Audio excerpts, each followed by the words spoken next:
We are celebrating 50 years of hip hop. Happy birthday, hip hop. We got DJs in the house. We got the producer of the series in the house. We have so many people here to talk to you about how hip hop is in our DNA, how it's evolved, and where it's going.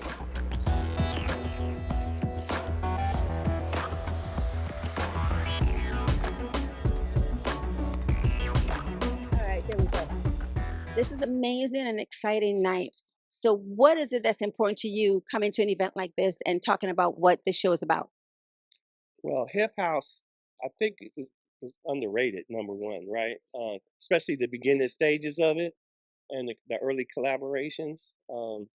Chicago and New York were a big part of it. Obviously, Chicago with Tyree Cooper, um, Cool Ride Steady, White Knight, Fast Eddie, Mr. Lee. And of course the New York with Jungle Brothers, and Queen Latifah, acts like that. Um, and for whatever reason, it didn't get as much media. Let me put it that way, right? And so because it was early, it was fresh, it was new, exciting. But what a time, a great time. Um, and I'm happy to be a part of it. And how important was it for hip hop to kick off other music genres? Because I mean, everybody kind of like sunk into the hip hop world. How did that influence the music we hear today?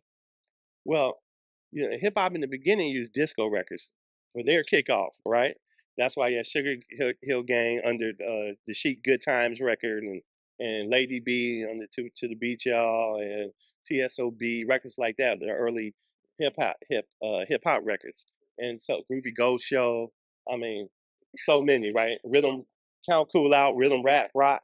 I mean, these are you may not even know these records, but these are like, Professor. oh yeah, these are the early hip hop records in the beginning of disco, and so of course for disco, I mean for hip hop to embrace house music, to me was just the natural evolution of music. And hip hop has been responsible for obviously the gangster rap,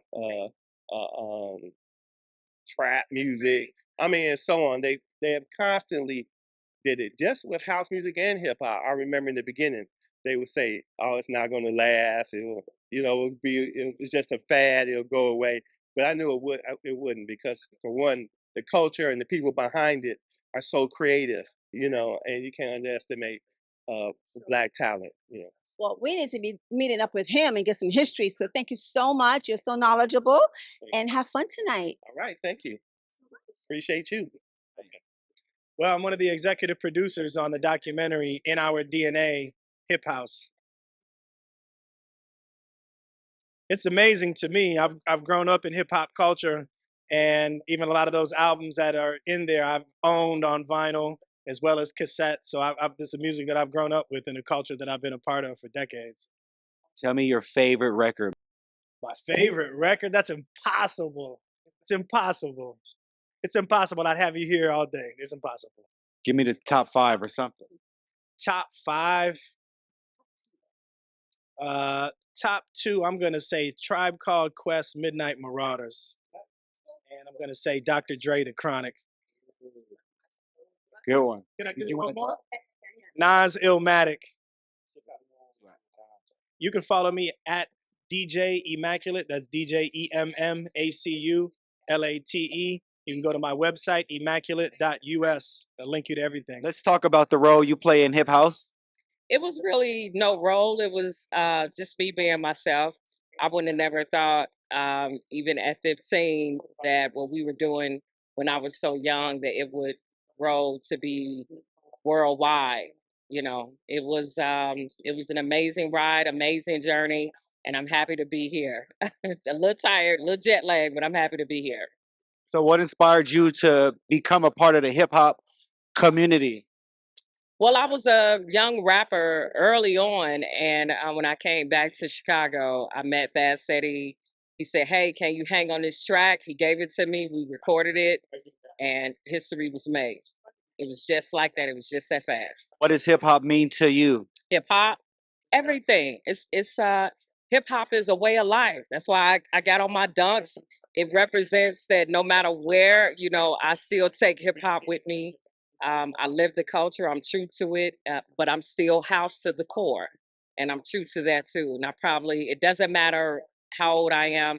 I'm still gonna be house, and I'm still gonna represent hip hop. You could describe the one word that empowers you with hip house. What would it be? Tenacity. Tenacity, staying power, staying resistant, and staying true to myself as an artist, not selling out. You know, how you could see some of the younger generation, that wasn't me. I stay true to music. Where can everybody follow you at? On my website, Chicago's Tightest Female DJ.live, Chicago's Tightest on all social media, on everywhere.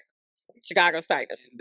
This project for us is important, right? Like we wanted to create a series that pay homage to genres of music that Black folks created and give credit back to the people that actually cultivated and architected sounds and genres of music, right? That eventually turned into like $1 billion industry. When you think about dance music, it's $1 billion industry. So the story goes, we were planning a documentary on house music initially, right? And there was a chapter within the documentary that talked about hip house, that moment when, you know, hip hop and house music became cousins and they started blending.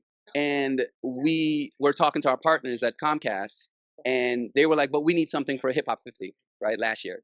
And they were like, is there a way to like expand that chapter? And we were like, yeah. So we dove in and started really paying attention and speaking to all the folks that we knew that was on both sides. Some of my partners in this project, they're from Chicago. So they followed and they understood who started the term hip house. They knew the artist that coined the term. Right. And so in New York, we were like, hip house is a New York thing. Like, what are you talking about?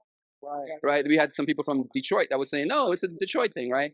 But then we started doing the research, started to go back and started digging and actually found artists and found producers that created the sound. And they'll tell you, like in the doc, you'll see, he says, I was on a house label and they were like, you can't do hip hop. And he was like, well, why not? I love hip hop. I'm a kid. I love hip hop. And he was like, okay. So he figured out a way to blend the two genres. So the label would be happy. And so he could do what he wanted to do as an artist. So that's how it started. Yeah. Is there any legends in the film that we can expect? Because I heard you guys mentioning like MC8, you know, and all these great folks. There's some cutting room floor stuff, I believe, that has a bunch of OGs that didn't make the doc. So there's conversations now about potentially expanding it out, right? There were also people that committed and wanted to be part of the doc, but couldn't because of the strike. And they had pretty interesting points of views, right? Like when you think about Queen Latifah, who's one of her biggest record back in the day was a hip house record. Jungle Brothers, even D Nice, who was an executive producer, right? These guys couldn't be in it because of the strike. So we were thinking about a remix or an extension or a part 2 of it. So.